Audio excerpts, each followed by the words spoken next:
Hello everyone and welcome to another episode of The Background Changed Again. Yeah, I'm actually out on vacation this week, so this location is a one-off. But I wanted to make sure I got a video done because there were a couple of really interesting things that went on in the box office this weekend, a couple of big headlines, the biggest being that Jordan Peele's new movie, Nope, opened at number 1. And in fact, it grossed $44 million this weekend, the highest for an original film since Jordan Peele's last movie, Us. Which is a good thing. I mean, it shows that Jordan Peele, anytime he makes a movie, people are going to show up. It isn't very often that a director has an audience draw like that, where anytime they make a movie, people are just going to show up to see their vision. So Jordan Peele is in a good spot there. However, there is some bad with this, given that Us opened to over $70 million.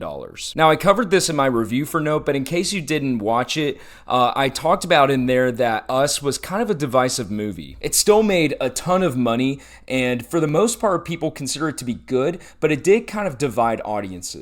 And then Nope, I'm kind of seeing something similar there. It seems like the vast majority of audience goers enjoyed Nope, but it's getting kind of a mixed reaction from more people than I at least expected. And it was actually projected to hit $50 million this weekend, so while its gross is very impressive, it is shy of projections. So maybe that has something to do with word of mouth, people thinking, oh, this is kind of a weird movie, it's not exactly what I expected from Jordan Peele, maybe I'll just wait for it to be on demand. Which is kind of a bummer, whenever you get a director like Jordan Peele making a movie, at least for me, I'm definitely going to go out and see it because it's going to be unlike anything else out there. So I'll be interested to see what it does in the second weekend, what that drop-off is going to be. I believe the movie was only produced for $60 million, so it's almost definitely going to be profitable at this point. But yeah, good and bad with Nope. The good is that more people are being drawn to the theaters for an original story, but the bad is that it had a significant drop-off from Jordan Peele's last movie. So we really do have to ask ourselves the question what his next movie is going to do, since this one was also kind of divisive with audiences. Again, I really enjoyed Nope, so I'll be first in line for his next movie, but who knows, maybe we'll see more of a drop-off with his films in the future. The next major headline has less to do with what happened this last weekend and more of an overall achievement, but Top Gun Maverick recently passed up the Avengers for its domestic box office total. As of right now, Top Gun Maverick has grossed over $635 million in the United States, whereas the Avengers actually grossed $623 million. Which, if we want to all be economists about it, it is not adjusted for inflation, but if we're looking at a hard dollar amount, it has passed the Avengers. I'm sure adjusted for inflation it hasn't, but let's not get too in the weeds of it. On paper, it has passed up the Avengers. Which, even if we adjust for inflation, that's still a major accomplishment that this movie is at the level of the Avengers for the United States. Who could have predicted that about this movie? That Top Gun Maverick would be as big of a hit as the Avengers, one of the biggest movies in the last 10 years. Also, I should have said this at the beginning of the video, but apologies if the lighting is weird. For whatever reason, the lights in the room that I'm filming in just kind of turn on and turn off as they please, so I'm just kind of at the whim of whatever it wants to do. But anyway, what was I saying? Top Gun Maverick continues to pass these milestones here that are just a massive achievement for it. Things that no one could have predicted that it would do several years ago. Even, a few months ago, whenever it was getting predictions for its first week's gross. I know I thought that this movie would probably top out around $700 million. It's well past $1 billion here, and it is clear that this movie is the biggest hit since, I guess, 2019. It's still sitting in the top 5 in the weekly box office. I would assume as we continue getting more and more new releases throughout the rest of the summer, we're gonna see it dip out of the top 10 probably in the next month and a half. But the fact that this movie has had a run like this is absolutely amazing.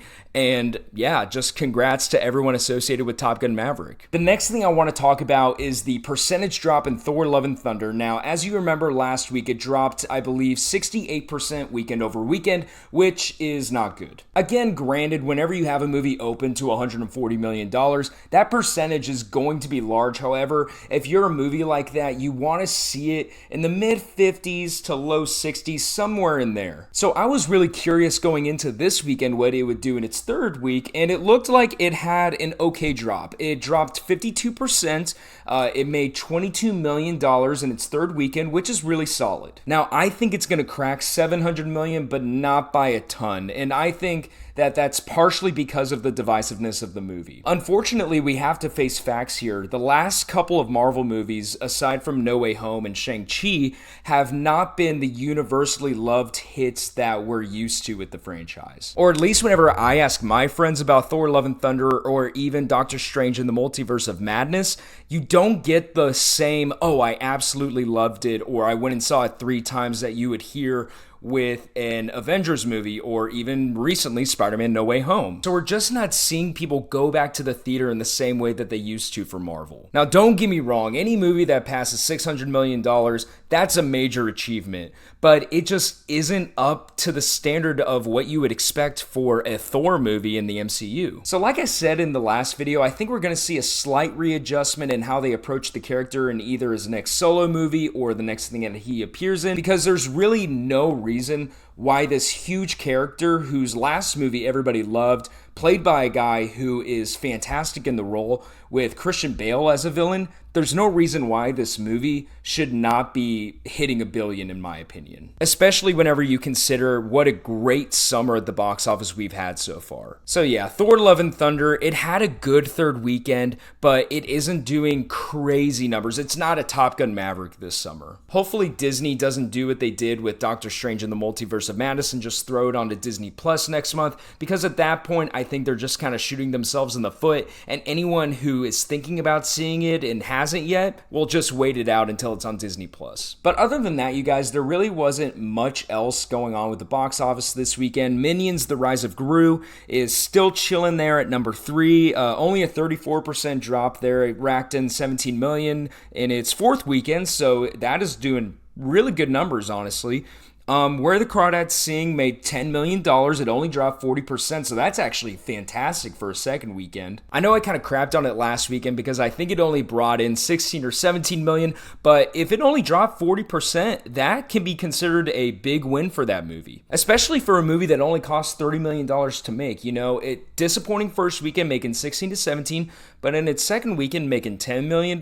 If you continue to see a drop like that, like only 40%, this movie's going to do pretty good numbers. But then, like I said, Top Gun Maverick is there at number 5. Elvis is sitting there at number 6. That continues to make its money. Again, I apologize about the lights. They're really going in and out right now. But that's really everything that I had. Not really a crazy weekend at the box office. I was hoping to see Nope do bigger numbers than that, but you know, $44 million is definitely not something to shy away from. Next week, we got a couple of new releases. Nothing that I think is going to do insane numbers. We have DC's Super Pets movie coming out, starring Dwayne Johnson. That movie, I don't think I'm the target demographic for that, so I'm really not planning on seeing that, but I'll be interested to see how much it makes with big names like Dwayne Johnson and Kevin Hart involved, and obviously it's a DC property, so we'll see. The movie that I'm actually really excited for this upcoming weekend is called Vengeance, the new BJ Novak movie that he actually wrote, directed, and is starring in. I don't know a ton about the plot, but I'm trying to go in without any set expectation. I think BJ Novak is actually a really underrated storyteller, and he's actually done some pretty good things since The Office, so I'll be looking forward to seeing that. Hopefully it's good, and who knows, maybe it's one of those smaller movies that ends up making a decent amount of money by the end of its run. But at this point, I'm just kind of biding my time for Bullet Train to come out in a couple weeks. I am so excited for that movie. But anyway, thanks again for watching another box office breakdown. Subscribe if you liked the video, and I'll see you next time.